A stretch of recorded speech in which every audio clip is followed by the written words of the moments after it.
Hi, you guys. Thank you so much for joining us. Of course, I always love it when you take some time and spend it with LifeHack. LifeHack was created and is here to help all of us along our journey of adulting to more productive living and to more satisfied and peaceful living. So I hope you are getting that when you do visit and spend time with us.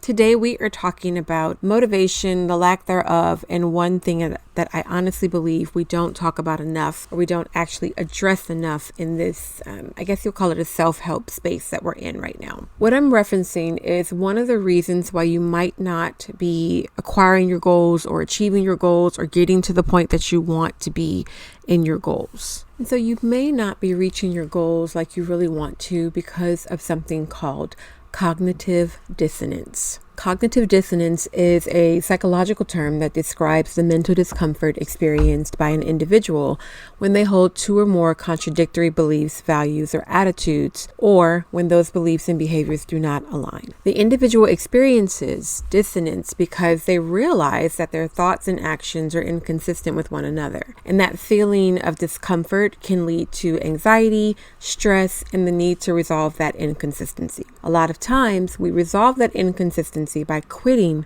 the new thing that we started. This can be subconscious, and it's often so subtle that we confuse the reasons we stopped the new behavior as valid and true. Now, it's not like me to bring up an issue or a problem without giving you solutions. We're going to go over some ways that you can actually decrease the amount of cognitive dissonance or decrease the effects of having that cognitive dissonance so that you can continue on the path of achieving your goals. Overcoming cognitive dissonance can be challenging, but I need you to know that it is possible. So let's go into some strategies that you can employ right away to help you move through this part of two competing thoughts and two competing beliefs. The first thing you want to do is to acknowledge the dissonance. I know that sounds really, really simple, but you really need to acknowledge that you are having a difference of opinion next to a difference of action, or your belief does not match what you're doing, or what you're doing doesn't match your belief. When you recognize and accept that there is a conflict between your beliefs and actions, then you can actually address it. But if we're walking around pretending as if we believe everything that we're doing, and we believe that we can actually achieve the goals that we've set out, we're doing ourselves a disservice. Because let's face it, if you could actually achieve the goal that you set out, it wouldn't be a goal. It would have been a past behavior, a past accomplishment that you'd already done. Going into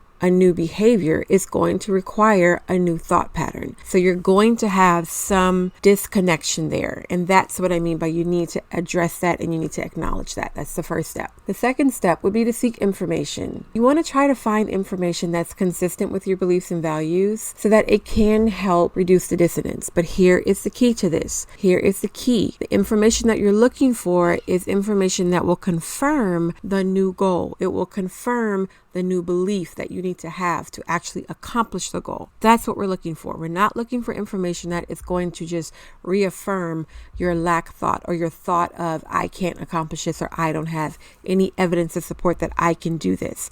At this point, you really don't have evidence to support that you can accomplish it. So you're looking for evidence and information of other people accomplishing it, because we know if someone else could do it, it means that you could do it as well. It means that it is available to you to do. So you want to look for that kind of information and have that readily available for you to pull on as you need to, and as these thoughts continue to manifest themselves throughout the goal setting process. Once you have that information, the third step you're going to do is to challenge your belief. Challenge what you're feeling. Challenge what you thought about yourself. You need to question those beliefs and try to see things from a different perspective. That can help drastically resolve any dissonance that you have or any subconscious static that you might have about actually accomplishing the goal. And the way you do this practically is when you feel that thought coming up and you feel like, okay, I'm a failure. I've never done this. This is too hard. I don't have what it takes. Start challenging those thoughts. Okay, I might not have what it takes, but do I have enough heart to pursue, to actually put in the effort to get the experience, to acquire the knowledge, to acquire the ability to accomplish the goal? Start challenging those thoughts that you're having.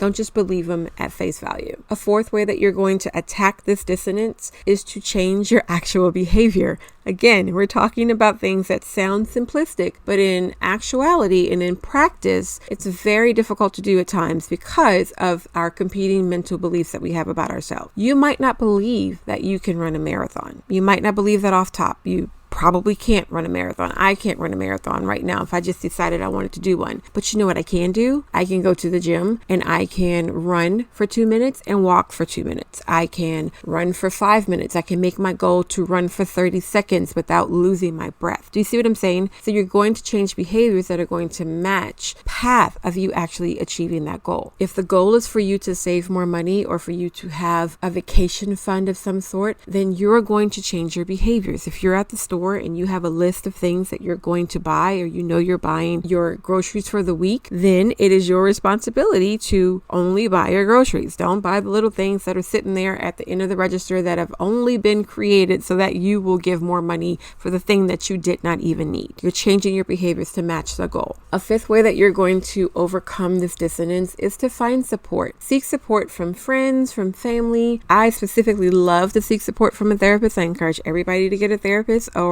a life coach of some sort, because stuff happens and we have these thoughts, and sometimes we need to process it with somebody who is a neutral party and who does not have an invested interest in our life or an invested benefit of our life. So sometimes you just need that neutrality to be able to discuss some things and get it out. I would encourage you to find that, especially if it's a larger goal. If it is a goal for you to launch your business or go to the next level in your business, or for you to get out of debt, or any of those kind of really large long-term goals, you're going to want to find a neutral party who can understand where you are, who can help you in the transition of change, but who can also listen to your beliefs and ideas and then help you work through those things in sessions. And then finally, we are going to practice mindfulness. What I mean by mindfulness is that you need to become more aware of your actual thoughts. Did you know that everything we think is not our thought? Everything we believe is not our belief. Everything that comes into our brain is not necessarily something that we have initiated or something that we believe based upon our ideals, values, and experiences. A lot of times we've been programmed to think something. So I want us to start practicing mindfulness. If you have that intrusive thought come up, I can't do this, I'm not the person for this, start asking your brain, why do you believe that? Where did that come from? Why do you think that's so? And as you start asking those questions, your brain will actually give you an answer. Those answers are going to be the key to you actually getting over your cognitive dissonance and you being able to move past the imposter syndrome or the feeling that you're just not enough to accomplish this. So it's important to remember that overcoming cognitive dissonance takes time and effort. I want you to be persistent. I want you to be patient, but I don't want you to be afraid to seek the help if you need it. Okay? I hope this helps. I love you guys. I will talk to you later, and thank you again for listening. Bye-bye. Hi, you guys. Thank you.